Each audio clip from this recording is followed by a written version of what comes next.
5, 4, 3, 2.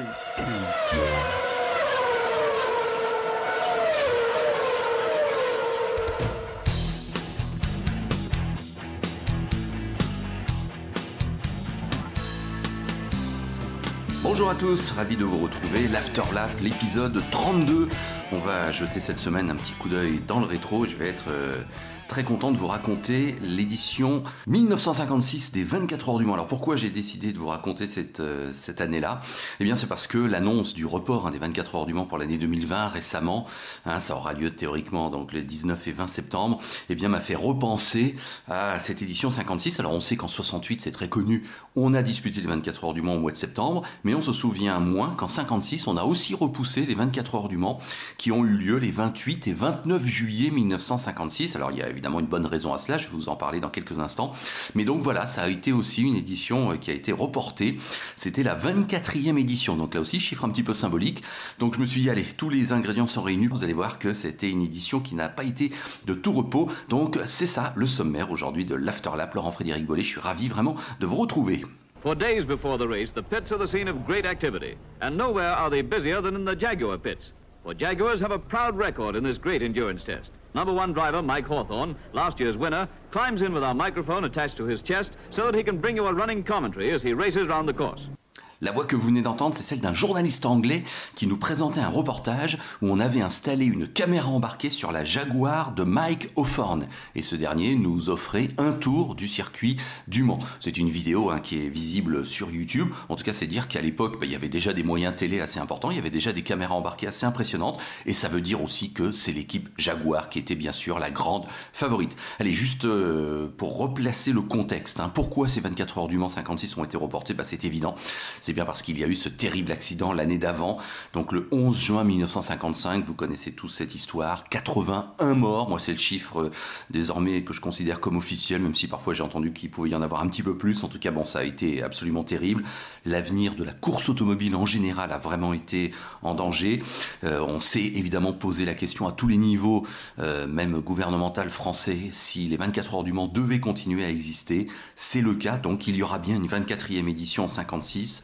Alors il y a de nombreux travaux qui ont été faits effectivement durant toute l'année 55 et 56, avec par exemple une piste au niveau de la ligne droite des stands, c'est là que l'essentiel des travaux s'est concentré, une piste plus large de 13 mètres, une ligne de décélération maintenant pour aller au stand, plus d'espace d'ailleurs justement dans ces stands, il y a un nouveau bâtiment pour le stockage du carburant, il y a des nouvelles structures de spectateurs en face des stands, c'est là où il y avait eu évidemment l'essentiel du drame, il y a une nouvelle courbe Dunlop qui est juste après le premier virage finalement, le virage d'Indianapolis lui aussi est plus large, il y a eu un resurfaçage à Maison Blanche, vous voyez, plein de choses avec aussi des nouvelles structures de stand à Mulsanne, que les Anglais baptisent Signaling Pits, et ce qui fait que le circuit est maintenant plus court de 30 mètres, et son développement c'est 13 km 461.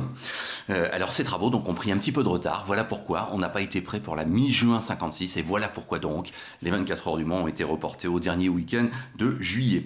Au niveau de la réglementation sportive, décision aussi importante qui ont été prises, pas plus de 52 voitures au départ désormais. Sera considérée comme une voiture de production s'il y a au moins 50 exemplaires produits ou vendus ou commandés. Et à ce moment-là, il y a une liberté de motorisation. Et cette notion va avoir une importance considérable. 130 litres de capacité de réservoir pour tous, maximum, pour tous, 130 litres maximum. 34 tours au moins entre chaque ravitaillement. Un pare-brise obligatoire pour les voitures ouvertes d'1 mètre de large, au moins de 20 cm de hauteur, et pas plus de 72 tours consécutifs pour chaque pilote, et pas plus de 14 heures maximum de course pour chaque pilote dans l'épreuve. Donc voilà, on resserre les boulons en quelque sorte, on essaye vraiment d'améliorer la sécurité, à la fois donc de manière active par les travaux, et puis de manière un petit peu passive par la réglementation sportive, et on espère qu'évidemment tout va bien se passer. Alors sachez que c'était en 56 le cinquantenaire de l'Automobile Club de l'Ouest. Il avait été prévu évidemment au niveau du principe global une sorte de célébration ou de fête, mais évidemment on est 1 an après la tragédie, donc d'ores et déjà la CO annonce qu'il n'y aura pas de fête ou de célébration et que les festivités du cinquantenaire sont repoussées à l'année 1957. Malgré tout, il y aura beaucoup d'émotions puisque juste avant le départ, on va observer une minute de silence au niveau de la ligne droite des stands, et puis il va y avoir aussi le dévoilement d'une plaque en hommage à ce qui s'est passé l'année précédente. Donc évidemment, l'atmosphère a été marquée, on l'imagine, par ce qui s'y était passé 11 mois auparavant. Alors 1955, on vous le rappelle, c'est Jaguar quand même qui s'est imposé avec la numéro 6, la type D numéro 6 de l'équipage Hawthorne et Bueb, comme on dit à la française. C'était la 3e victoire Jaguar dans son histoire de cette marque anglaise, après 1951 et 1953. Les Mercedes s'étaient retirés pendant la nuit, et donc les Mercedes ne sont pas de retour au Mans en 56, ce qui fait que globalement l'affiche de cette 24e édition des 24 heures du Mans concerne 3 grandes marques, Jaguar, Aston Martin et Ferrari, qui sans doute vont se disputer la victoire. Alors il y a quand même 26 voitures officielles, hein. Au départ c'est un grand contingent. Alors il y a 3 Jaguar officiels, 3 Aston Martin, 3 Ferrari, 3 Porsche, 3 Lotus, voilà des grandes marques qui sont là. 3 DB, 2 Talbot, 2 Moretti, 2 Panhard, une Osca et une Fraser-Nash. Voilà pour les marques officiellement engagées. Alors on va se concentrer quand même sur les 3 grands, donc Jaguar avec les 3 types D officiels. Alors on vous le disait, si on justifie d'une production ou d'une commande de plus de 50 exemplaires, on est considéré comme voiture de production et la motorisation est libre. Et bien c'est le cas pour les Jaguar type D qui peuvent donc s'aligner avec un moteur 3 litres 4 et ça n'est pas le cas pour les Ferrari 625 LM qui, elles, devront se contenter d'un moteur 2,5 litres. Et ça, évidemment, on a compris que d'emblée, ça posait un problème, puisque les Jaguars seront bien plus puissantes et bien plus rapides. Et chez Ferrari, c'est une litote de dire qu'on n'a pas été complètement heureux de la décision de l'ACO d'autoriser la catégorie voiture de production aux Jaguars et donc de leur autoriser la motorisation 3,5 litres. On estime que le combat n'est pas juste. En tout cas, c'est comme ça. Donc vous avez la Jaguar numéro 1, Hawthorne et Bueb, l'équipage tenant du titre. Sur la numéro 2, Paul Frère et Desmond Titterington, un anglais. Et sur la numéro 3, Fairman et Wharton. En face, donc, les Ferrari se présentent avec la 625 LM numéro 10 de Phil Hill et de André Simon. La numéro 11, c'est De Portago et Duncan Hamilton. Alors Duncan Hamilton, c'était un pilote de Jaguar, un pilote essentiel à l'équipe Jaguar. Et en 55, il était pour Jaguar. Figurez-vous qu'il a été viré de chez Jaguar parce qu'il ne respectait pas assez les consignes d'équipe, dit-on. Et donc, il a trouvé refuge chez Ferrari. Donc là, il y a eu un transfert à sensation, en quelque sorte, entre Jaguar et Ferrari. Et puis la 3e Ferrari officielle, c'est la numéro 12 d'Olivier Jean Debien et de Maurice Trintignant. Là aussi, bel équipage. Et puis chez Aston Martin, avec toujours cette question lancinante, est-ce qu'Aston Martin va enfin remporter les 24 heures du Mans? Alors il y a 3 voitures, mais il y en a 2 différentes. Il y a 2 DB3S avec un moteur 3 litres sur la numéro 8, Moss et Collins. Donc là évidemment c'est un sacré équipage de pointe. Sur la numéro 9, c'est Walker et Salvadori. Et sur la DBR1 avec le moteur 2,5 litres, c'est la numéro 14, on retrouve Brooks et Parnell. Mais là aussi ce sont quand même des grands noms. Alors les essais, il y a 2 séances d'essais qui ont lieu, le mercredi et le jeudi. Et on se rend compte tout de suite que, comme attendu et comme anticipé, les Jaguars sont loin devant. Sachez que la pole est signée par Hawthorne, effectivement 11 secondes de mieux que la meilleure des Aston Martin sur un tour et 12 secondes de mieux que la meilleure Ferrari. Donc a priori, il n'y a pas photo, sauf qu'il y a quand même plusieurs petits éléments qui commencent à nous dire que peut-être que les Jaguars ne sont pas aussi souveraines que ça. Alors déjà, il y a l'élément météo, parce qu'il fait beau et chaud lors des séances du mercredi et du jeudi, mais les prévisions météo font état officiellement que le week-end, ça va pas être aussi beau, et que ce sera même un peu plus perturbé, et qu'il y aura de la pluie. Et donc évidemment, l'avantage de puissance des Jaguars sera gommé dans ces conditions, ça on le sait. Et puis les essais, malgré la domination chronométrique de la marque de Coventry, n'a pas été si souveraine que ça, comme je vous le disais. Il y a eu un moteur cassé, il y a eu une explosion de pneus, il y a eu un gros crash pour la voiture numéro 2, donc celle de Frère et de Titterington, et on a dû se rabattre sur la voiture de réserve. Donc vous voyez, il y a eu plein de petits éléments quand même qui ont fait que ça n'a pas été un long fleuve tranquille, ces 2 séances d'essai. Et on se pose donc des questions et que peut-être c'est un petit peu plus ouvert que l'on croyait. A noter que s'il y a 3 Jaguars officiels, eh bien il y a une Jaguar privée qui se montre, qu'il va falloir surveiller, c'est la numéro 4. Alors c'est l'équipe écurie Écosse qui l'engage, c'est une structure écossaise.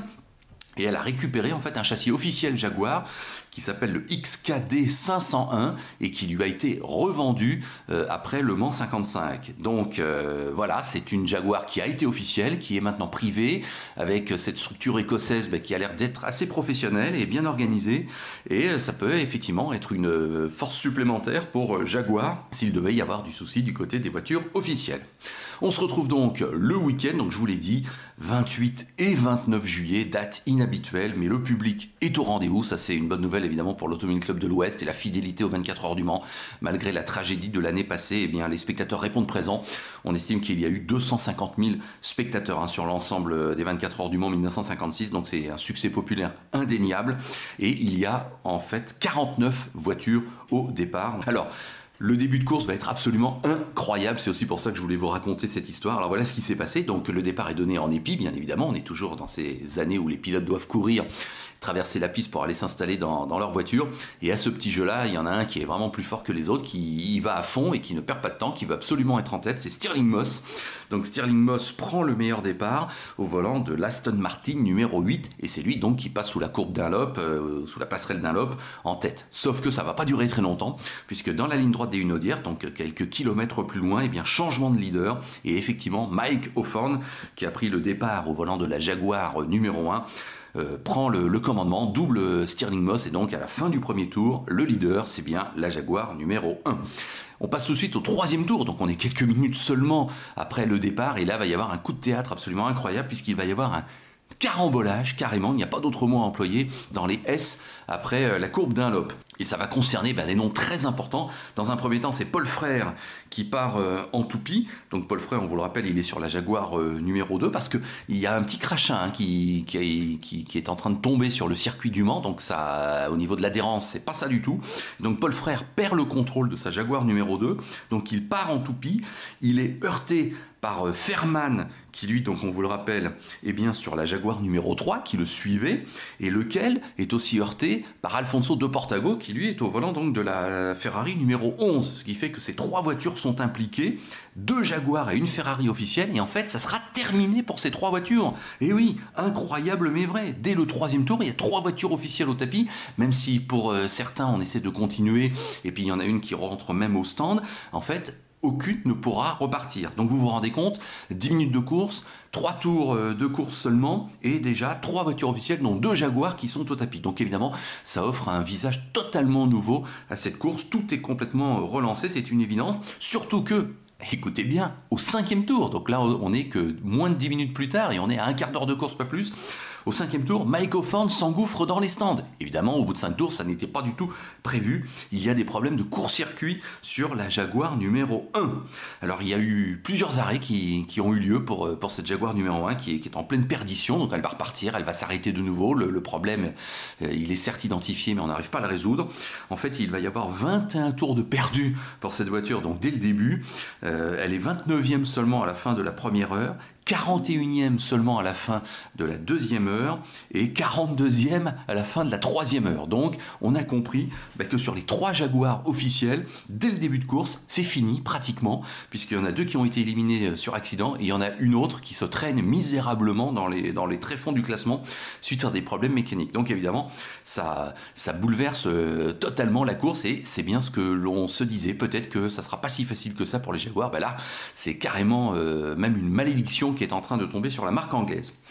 Du côté des événements de cette course, c'est pas terminé. 6e tour maintenant, vous vous rendez compte, on est toujours dans cette première heure. 6e tour, eh bien, il y a un accident sérieux, même terrible, à Maison Blanche pour le pilote français Louis Herry, qui est au volant d'une voiture qu'on appelle Monopole et qui donc se crache.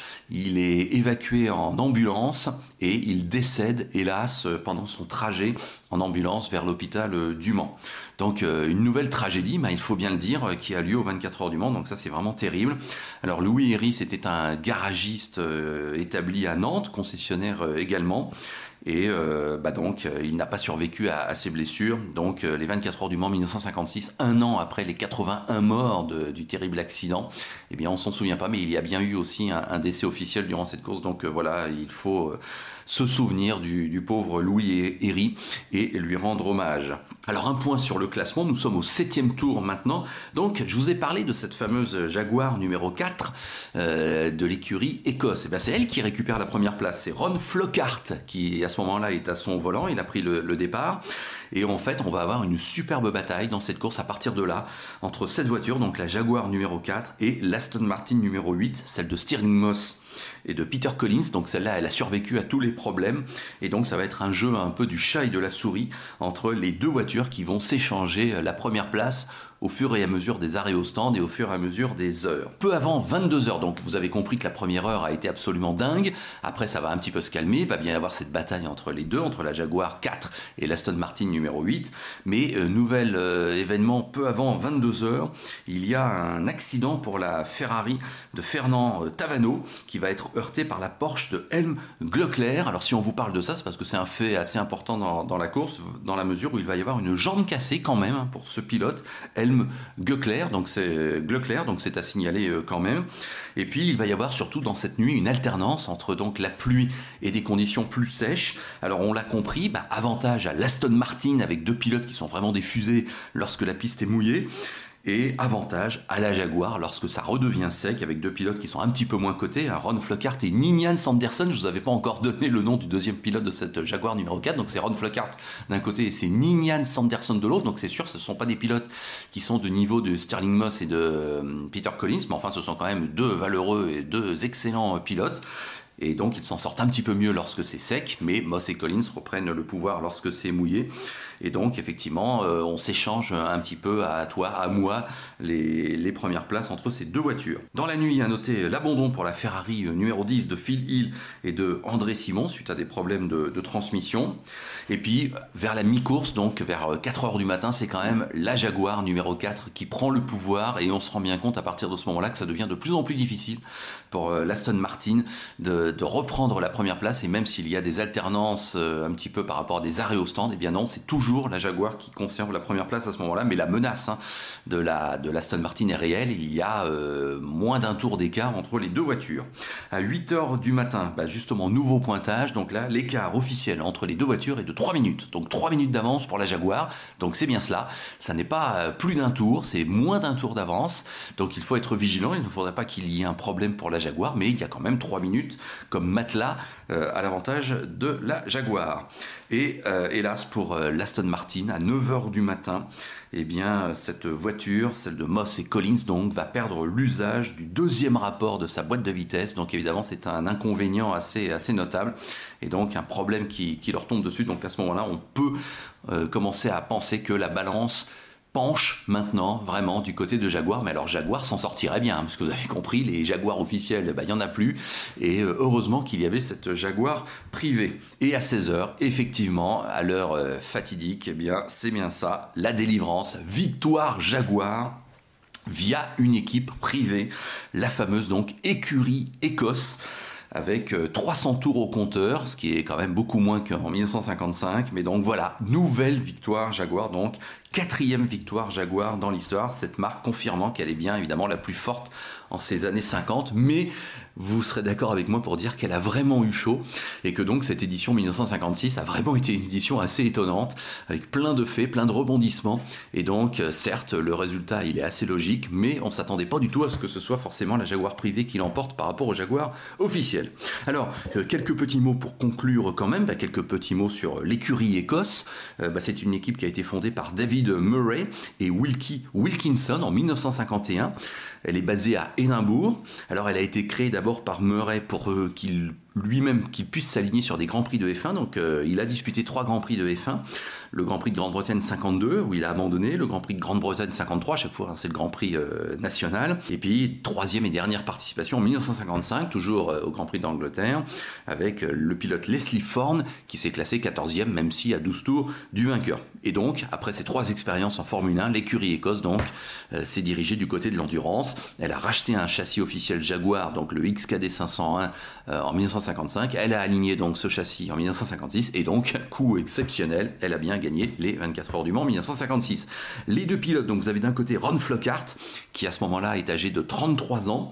Il a disputé dans sa carrière 2 Grands Prix de F1, le Grand Prix de Grande-Bretagne 54, lui aussi, et le Grand Prix de Grande-Bretagne 56, qui avait eu lieu 2 semaines avant, si je ne me trompe pas, 2 semaines avant les 24 heures du Mans. Donc voilà, son été à lui était assez actif, et donc superbe victoire en ce qui le concerne, hein. Il est bien un vainqueur des 24 heures du Mans. Sachez que Ron Flockhart décédera en 1962 en Australie dans un accident d'avion. Et puis son coéquipier, c'est Ninian Sanderson, il est âgé de 31 ans en 1956. Il est connu pour un sens de l'humour assez spécial, un peu pince sans rire, mais qui dans le paddock était connu. Et pas grand chose à dire au niveau de sa carrière automobile. Sachez qu'il décédera d'un cancer en 1985. En tout cas, pour l'histoire, il y a tout jamais, eh bien, messieurs Flockhart et Sanderson sont bien les vainqueurs des 24 heures du Mans 1956. Et pour conclure, juste 3 petites choses aussi. Sachez qu'il y a eu que 13 voitures seulement à l'arrivée, donc ça a été une édition assez terrible pour les mécaniques et que c'est un ratio très très faible. Sachez aussi que ça a été la dernière édition de Louis Rosier, vainqueur des 24 heures du Mans. Bien évidemment, on s'en souvient de son fameux exploit où il a gagné pratiquement tout seul les 24 heures du Mans, ne laissant que 2 tours à son fils en 1950. Et bien Louis Rosier participait à ces 24 heures du Mans 1956 et il décédera quelques mois plus tard après un accident à Montlhéry. Il décédera en fait à l'hôpital 3 semaines plus tard, mais donc au mois d'octobre 56. Donc ces 24 heures du Mans 56 étaient bien les derniers de Louis Rosier. Et puis c'était les derniers également, 24 heures du Mans, de Charles Farroux, un des fondateurs de cette épreuve, hein, ce journaliste, ingénieur, organisateur qui a effectivement fait partie du comité qui a créé les 24 heures du Mans en 1923. Et bien Charles Farroux a été le directeur sportif et le commissaire global, hein, de ces 24 heures 56, mais il mourra en février 1957. Voilà, écoutez, j'espère que ça vous a intéressé, ce récit des 24 heures du Mans 1956. C'est une édition qui ne fait pas partie, effectivement, spontanément des plus grandes éditions de l'histoire, mais vous voyez comme moi, hein, qu'il s'y est passé beaucoup de choses et que c'était vraiment assez intéressant et que ça a même été palpitant à suivre sur le moment. Donc voilà, dans la catégorie Souvenirs, hein, que j'ai plaisir à vous proposer régulièrement dans l'Afterlap, le podcast du sport auto. Alors évidemment, en ces temps un petit peu spéciaux où il n'y a plus de sport automobile, il faut bien l'avouer, j'ai plusieurs choses à vous dire. J'ai d'une part la recommandation de vous dire de rester confiné, hein. Je crois qu'il faut tous jouer le jeu et qu'on n'a pas le choix, il faut le faire. Donc moi je suis chez moi et puis je vais vous proposer évidemment comme toujours un épisode par semaine en ce qui concerne l'Afterlap et puis on espère que ça reviendra le plus vite possible. Ces courses, c'est tout ce qu'on attend pour que la flamme et la passion puissent de nouveau s'exprimer. Merci de continuer donc à aller sur www.afterlap.com ou sur toutes les plateformes usuelles de podcast. Merci pour vos likes, merci pour vos commentaires, merci pour vos notes. Et puis moi je vous donne donc rendez-vous la semaine prochaine pour l'épisode 33 de l'Afterlap. Salut à tous.